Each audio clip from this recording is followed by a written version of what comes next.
Kids, કેમ છો બધા? I hope all are good. તો આજે આપણે જોશું સેમ 2 માં હિન્દી સ્ટાન્ડર્ડ 7 પાઠ બીજો છે હમ ભી બને મહાન. આ પાઠમાં આપણને અલગ અલગ વ્યક્તિ જે મહાન વ્યક્તિ બની ગયા એના વિશે પ્રેરક પ્રસંગ આપ્યા છે અને તે લોકોમાં કેવા કેવા ગુણ હતા, બરાબર, કેટલા સારા ગુણ હતા તે આપણને આ પાઠમાં સમજાવવામાં આવ્યું છે.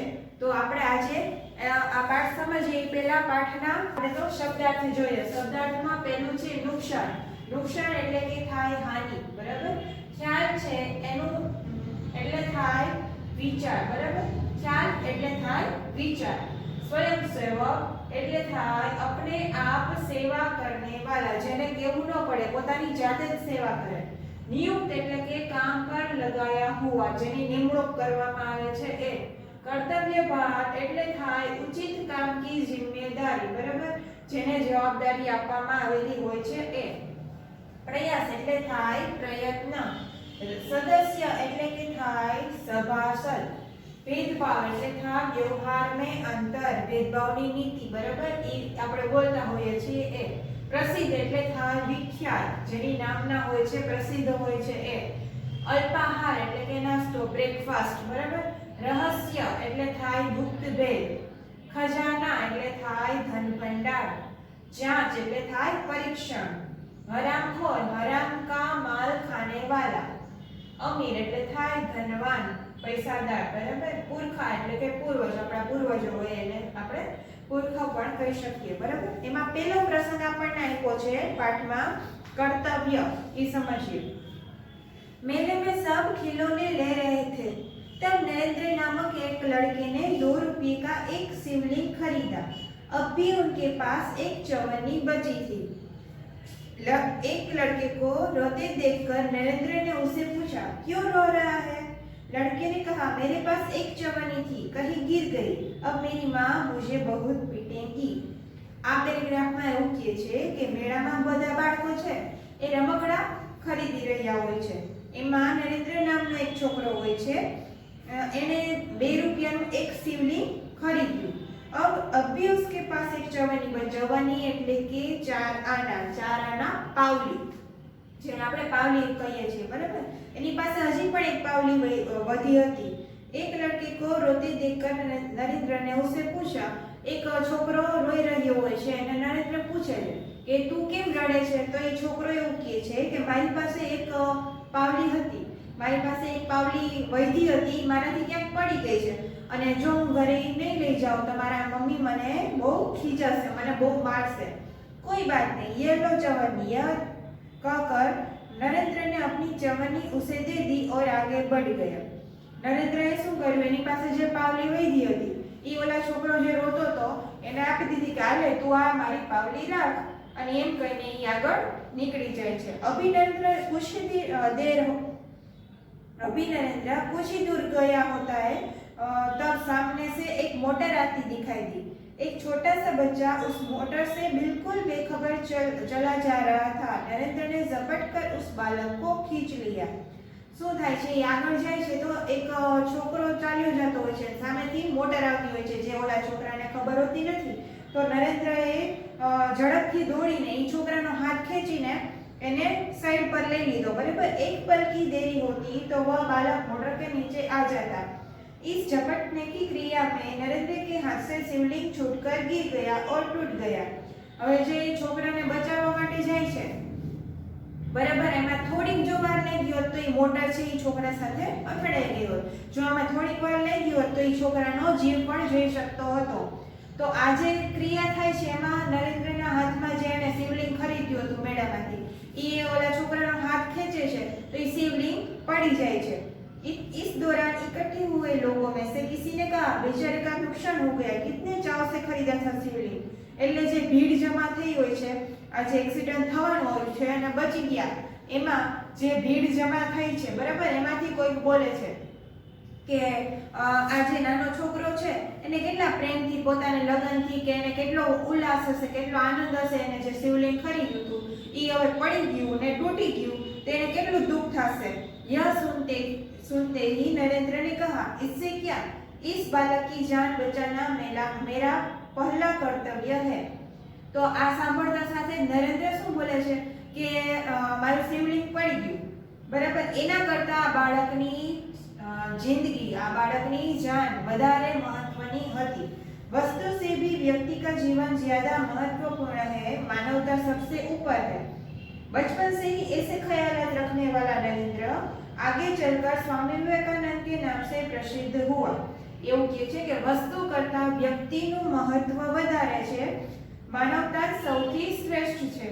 બચપન से ही એટલે કે નાનપણથી જ આવા વિચારો સાથે મોટા થયેલા નરેન્દ્ર આગળ જઈને વિવેકાનંદના નામથી પ્રસિદ્ધ થયા, બરાબર. આ પ્રેરક પ્રસંગમાં આપણને એવું કહેવામાં આવ્યું છે. એના પછી નેક્સ્ટ આપણને નિયમ સબકે લીએ એક હે એવો પ્રેરક પ્રસંગ આપ્યો છે. એમાં શું કહે છે જોઈએ. बात सन 1885 की है. पुणे के न्यू इंग्लिश हाई स्कूल में समारोह हो रहा था. प्रमुख द्वार पर एक स्वयंसेवक नियुक्त था, जिसे वह कर्तव्य कर दिया गया था कि आने वाला अतिथियों के निमंत्रण पत्र देखकर उन्हें सभा स्थल पर यथास्थान पर बिठा दे, बराबर. आ 1885 ની વાત છે. પુનાની જે ન્યૂ ઇંગ્લિશ હાઈ સ્કૂલ હતી એમાં સમારોહ ઉત્સવ ગોઠવવામાં આવ્યો હતો. એમાં પ્રમુખ દ્વાર પર એક સ્વયંસેવક જેની નિમણૂક કરવામાં આવી હતી અને એને એવું કાર્ય સોંપવામાં આવ્યું હતું કે જે ગેસ્ટ આવે છે, જે લોકો અહીંયા સભાગૃહની અંદર આવે છે, એની પાસે નિમંત્રણ પત્રક હોય, निमंत्रण पत्रक लईने एनी जगह पर बेसाडवामां आवे. उस समारोह के मुख्य अतिथि थे मुख्य न्यायाधीश महादेव गोविंद रांडे, जेना चीफ गेस्ट आपणे कहीए. चीफ गेस्ट हता मुख्य न्यायाधीश महादेव गोविंद रांडे. जैसे ही वह विद्यालय के द्वार पर पहुंचे, वैसे ही स्वयंसेवक ने उन्हें अंदर जाने से शालीनता पूर्वक रोक दिया और निमंत्रण पत्र की मांग की. जेवा ते गेट पर आवे छे, बराबर, विद्यालयना दरवाजा पर पहुंचे छे, त्यारे स्वयंसेवके શું કર્યું, તેને વિનયપૂર્વક રોક્યા અને એની પાસે નિમંત્રણ પત્રક માંગ્યું. बेटा मेरे पास तो ये निमंत्रण पत्रक नहीं है. रांडे ने कहा कि बेटा मारी પાસે તો નિમંત્રણ પત્રક નથી. ચીફ गेस्ट હોય એને નિમંત્રણ પત્રકની જરૂર ન હોય, આપણે જોઈએ છીએ, બરાબર. क्षमा करें, तब आप अंदर प्रवेश न कर सकेंगे. तो ये स्वयंसेवक શું કહે છે, વિનયપૂર્વક એને એમ કહે છે કે તો મને માફ કરજો, તો હું તમને અંદર પ્રવેશ આપી શકું નહીં. द्वार पर रांडे को देखकर स्वागत समिति के कई सदस्य आ गए और उन्हें मंच की ओर ले जाने लगे. तो बीजा जे स्वयंसेवको होय छे, बराबर, ई ओळखता होय छे. जे આપણે ગેટ ઉપર જે સ્વયંસેવક હોય છે ઈ રાંડેને ઓળખતા હોતા નથી કે આપણા ચીફ ગેસ્ટ છે, એને એમ જ એન્ટ્રી આપવાની હોય, બરાબર, એવું એને ખ્યાલ હોતો નથી. એના બીજા સ્વયંસેવક હોય છે તેને ખબર છે, એટલે ઈ શું કરે છે, જેવા રાંડે અંદર આવે છે અને જોવે છે એટલે ઈ એને સ્ટેજ તરફ લઈ જવા માટે આવે છે, બરાબર. पर स्वयंसेवकने आगे बढ़कर कहा, जे गेट ऊपर जे स्वयंसेवक उभो छे ई के छे कि श्रीमान मेरे कार्य में यदि स्वागत समिति के सदस्य ही रोड़ा अटकाएंगे तो फिर मैं अपना कर्तव्य कैसे निभा सकूंगा. ई શું કહે છે કે જો તમે લોકો જો જે બીજા સ્વયંસેવક છે એને કહે છે કે તમે લોકો જો મારા કાર્યમાં રૂકાવટ બનશો, તમે મારા કાર્યને વ્યવસ્થિત રીતે કરવા નહીં દો, તો હું મારું કર્તવ્ય સારી રીતે કેવી રીતે નિભાવી શકીશ એમ. कोई भी अतिथि हो उसके पास निमंत्रण पत्र होना ही चाहिए. भेदभाव की नीति मुझसे नहीं बढ़ती जाएगी. શું કહે છે કે કોઈ પણ અતિથિ હોય, ચીફ ગેસ્ટ પણ હોય, તો પણ એની પાસે નિમંત્રણ પત્રક હોવું જ જોઈએ. જેવી રીતે બીજા બધા લોકો પાસે નિમંત્રણ પત્રક હોય ને એ લોકો એન્ટ્રી લે છે, એવી રીતે જે ચીફ ગેસ્ટ હોય એની પાસે પણ નિમંત્રણ પત્રક હોવું જોઈએ. આવો ભેદભાવ नीति मुझसे बढ़ती नहीं जाएगी, मीन्स के आओ भेदभाव माराथी सहन थासे नहीं, हूँ जोई शकूं नहीं.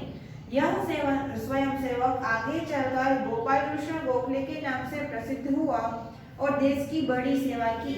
आज स्वयंसेवक हता ते आगळ जईने गोपाल कृष्ण गोखलेना नामथी प्रसिद्ध थया, विख्यात थया. आपणे जोयुं प्रसिद्ध એટલે કે विख्यात, बराबर, प्रसिद्ध थया और उसने देश की बड़ी सेवा की. एमणे देशनी सेवा करी, बराबर. केवो छे सफलता का रहस्य.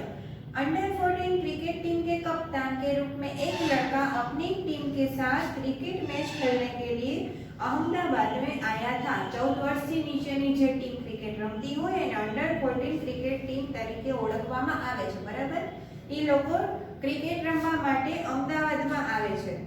उसकी टीम 5 स्टार होटल में ठहरी थी। एनी टीम 5 स्टार होटल में रोकाणी हती। सुबह उठते ही पूरी टीम कोच मैनेजर के साथ अल्पाहार के लिए तैयार थी रहा था। एक कोण हतो जे कैप्टन हतो टीम नो एज देखातो न हतो। उसे ढूंढने के लिए पूरी टीम लग गई पर वह नहीं मिला। એને શોધવા માટે આખી ટીમ એને શોધે છે પણ એ ક્યાંય મળતો નથી। बाद में किसी ने जाकर उसके कमरे की गैलरी में देखा। એવામાં થયું એવું કે જે લોકોને શોધતા હતા એમાંનું કોઈ એક હતું જે એના રૂમમાં જાય છે અને એની ગેલેરીમાં જોવે છે તો એ શું કરી રહ્યો હોય છે? एक हाथ से गेंद फेंक रहा था और ज्यों ही गेंद दीवार से टकराकर वापस आती थी तो दूसरे हाथ से बल्ले से गेंद को खेल रहा था। એ શું કરી રહ્યો હતો કે એક હાથથી પહેલા તો બોલને છે એ દિવાલમાં થ્રો કરી રહ્યો હતો અને જેવો બોલ પાછો આવે કે બેટથી એને રમી રહ્યો હતો, બરાબર। એવી રીતે પ્રેક્ટિસ કરી રહ્યો હતો। साथी खिलाड़ी टीम में शामिल होने पर ही संतुष्ट है लेकिन वह कप्तान होकर भी सारी रात अपने आप अभ्यास करता रहा। એ શું કરે છે કે બધી ટીમના જે એના જે સાથી ખેલાડીઓ છે એના કામથી સંતુષ્ટ હોય છે તે પોતે પણ સંતુષ્ટ છે તેના કામથી પણ तो पण ये आखी रात जागीने अभ्यास करतो रहे छे, बराबर। उसका अभ्यास एवं क्रिकेट के प्रति लगाव देखकर कोच मैनेजर और सभी साथी खिलाड़ी दंग रह गए। એટલે કે તેનો અભ્યાસ જોઈને જેના સાથી ખેલાડીઓ હતા જેને કોચ મેનેજર હતા ઈ एकदम જોતા જ રહી ગયા। आगे चलकर इसी लड़के ने क्रिकेट जगत में अद्वितीय सफलता प्राप्त की। कई विश्व रिकॉर्ड उसके कदम चूमने लगे। આગળ જતા આ જે છોકરો હતો એને ક્રિકેટ જગતમાં પોતાનું નામ પ્રસિદ્ધ કર્યું, જેને વિશ્વ રેકોર્ડ પણ બનાવ્યા। किसी ने इसकी सफलता का रहस्य पूछा तो बड़ी विनम्रता के साथ उसने उत्तर दिया कि मैं हर मैच 3 बार खेलता हूँ। पहले अभ्यास के रूप में, दूसरी बात सचमुच मैदान में, तथापि मैच के बाद मूल्यांकन व सुधार आवश्यकता के रूप में। એને શું કીધું? એને જે વિશ્વ રેકોર્ડ બનાવ્યા હતા તો કોઈકે એને એવો સવાલ પૂછ્યો કે તમે તમારા સફળતાનું રહસ્ય શું છે? તો એને વિનમ્રતાપૂર્વક કહ્યું કે હું જે મેચ છે એને એક જ વખત નથી રમતો, એને હું 3 રીતે રમું છું। પહેલા તો હું આવી રીતે અભ્યાસ કરીને જે રોકાણા હતા હોટલમાં ને જે આખી રાતે પ્રેક્ટિસ કરતો એવી રીતે, બરાબર। બીજી વાર સચમુચ મેદાન એટલે કે ક્રિકેટ રમતા હોય મેદાનમાં અને ત્રીજી વાર જે રમેલો છે જે મેચ રમેલો છે એનું જ પોતે પોતાનું મૂલ્યાંકન કરે છે કે મારે આમાં ક્યાં ભૂલ હતી, મારે ક્યાંમાં ખામી હતી જેને હું સુધારી શકું, બરાબર। એવી રીતે ઈ 3 વખત આ મેચને રમે છે। यह लड़का और कोई नहीं क्रिकेट की दुनिया में कीर्तिमान स्थापित करने वाला हमारा सचिन रमेश तेंदुलकर है। આ છોકરાનું નામ શું હતું? સચિન રમેશ તેંડુલકર, જેને આપણે બધા સારી રીતે ઓળખીએ છીએ। सचमुच एकाग्रता, अविरत अभ्यास, कठोर परिश्रम एवं लगन ही सफलता के आधार है। જે એકાગ્રતા હતી એનામાંથી આપણે શું શીખવાનું છે એની વાત કરે છે। એકાગ્રતા છે, અવિરત અભ્યાસ એટલે લગાતાર એ અભ્યાસ જ કરતો રહે છે, પ્રેક્ટિસ કરતો રહે છે, બરાબર। કઠોર પરિશ્રમ એવં લગન એટલે કે રુચિ સફળતાનો આધાર છે એવું આ પ્રેરક પ્રસંગ ઉપરથી આપણને શીખવા મળે છે। એના પછીનો નેક્સ્ટ છે प्रामाणिकता। एक दिन हजरत अली राज के खजाने की जांच करने गए। काम करते करते अंधेरा हो गया, मोमबत्ती जलाई गई। एक दिवस हजरत अली छे ई राजना खजानाનું પરીક્ષણ જાંચ એટલે કે પરીક્ષણ કરવા માટે જાય છે।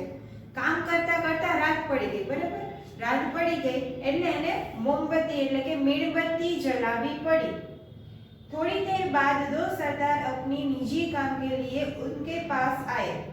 हजरत अली ने उन्हें बैठने के लिए कहा। हिसाब की जांच पड़ताल पूरी हुई। हजरत ने मोमबत्ती बुझा दी और मेज के खाने में से दूसरी मोमबत्ती निकाल कर जला ली। थोड़ी वार पछी 2 सरदार હતા જે પોતાના વ્યક્તિગત કામ માટે એમના પાસે આવે છે તો હજરત અલી એમને બેસવા માટે કહે છે, બરાબર।